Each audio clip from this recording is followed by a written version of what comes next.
สบายดีทุกคนมาเบิ่งน้ำกันเนาะว่ามื้อนี้แม่ปุ้ยสิเฮ็ดเมนูหยังกินแรงเนาะแน่นอนต้องแม่นเมนูที่เข้ากับบรรยากาศหนาวๆแบบนี้นะทุกคนจะเป็นแกง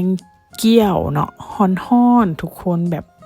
สดน้ำร้อนๆเลยเฮ็ดให้ร่างกายเราอบอุ่นหั่นน่ะเนาะก่อนอื่นหมดเนาะแม่ปุ้ยก็จะมีมาตำกระเทียมใส่แป้งนัวเนาะแล้วก็เอาหมูสับลงไปเนาะแม่ปุ้ยจะปรุงด้วยข่านอน้ำมันหอยลงน้อยนึงเนาะทุกคนหลังจากนั้นเนาะแม่ปุ้ยก็สิแบ่งออกปลาไว้แล้วก็จะเอากุ้งที่แม่ปุ้ยพักไว้ให้ลงไปใส่แล้วทุกคนแม่ปุ้ยจะเฮ็ดเป็น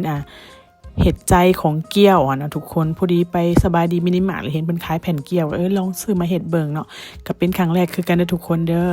หลังจากนั้นแม่ปุ้ยก็ตำให้มันทั่วเนาะจนมันเหนียวเลยเนาะได้แล้วแม่ปุ้ยก็จะเอาขึ้นมาแบบนี้นะทุกคน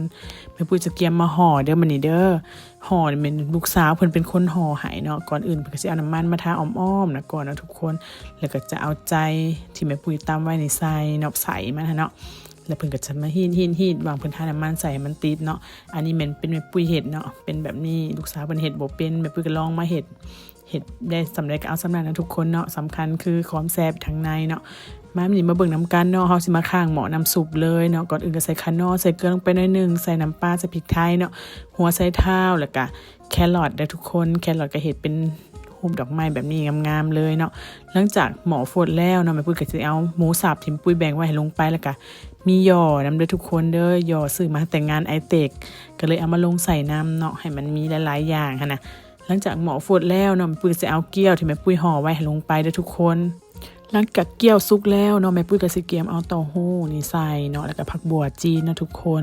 เอาลงใส่ไปเนาะจนผักบัวแล้วก็เต้าหู้สุกก็ถือว่าปรุงได้เนาะหน้าตาเป็นประมาณนี้นะทุกคน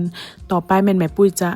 มาขั่วห้วยไข่ใส่ผักกาดนาทุกคนจะเป็นไข่แบบนี้เลยเนาะทุกคนเนาะก่อนอื่นเขาจะมาขั่วห้วยไข่นี่ก่อนเนาะจะปรุงด้วยใส่อิ่วเป็งนัวพริกไทยข่านอเนาะแล้วก็แม่ปุ้ยจะใส่น้ำปลาลงไปน้อยหนึ่งเนาะทุกคนแม่ปุ้ยจะคนไปคนมาให้แบบว่ามันแบบว่ารู้สึกแบบโบคาวแล้วเนาะแม่ปุ้ยก็จะเอาน้ำใส่นะทุกคนน้ำใส่น้ำบกน้อยนึงให้ไข่สุกแล้วแม่ปุ้ยก็จะเอาผักกาดนาลงเด้อผักกาดนาแม่ปุ้ยลวกแล้วนอกน้ำเย็นเทียมห้อยเนาะแม่ปุ้ยจะเอาน้ำมันหอยลงน้อยนึงเพื่อให้ผักกาดนาน่ะมันนัวนะทุกคนจะคนไปคนมาเนาะสำนี่ก็ถือว่าแล้วขั่วผักกาดนาแม่ปุ้ยใส่หัวไข่ทุกคนมันเป็นตาแซ่บบ่ไข่เน้นๆเลยเนาะมันนี่แม่ปุ้ยจะมาเสิร์ฟขึ้นโต๊ะเด้อทุกคนนี่จานใหญ่ๆเลยต่อไปก็จะตักสุปเกี๊ยวค่ะเนาะใส่ถ้วยเนาะนี่จะประดับประดาด้วยแครอทเป็นหุ้มดอกไม้นิดนึงเนาะให้มันงามให้มันเป็นตะกินเนาะทุกคนมันเป็นตาแซ่บบ่มาเดี๋ยวมากินข้าวน้ำกัน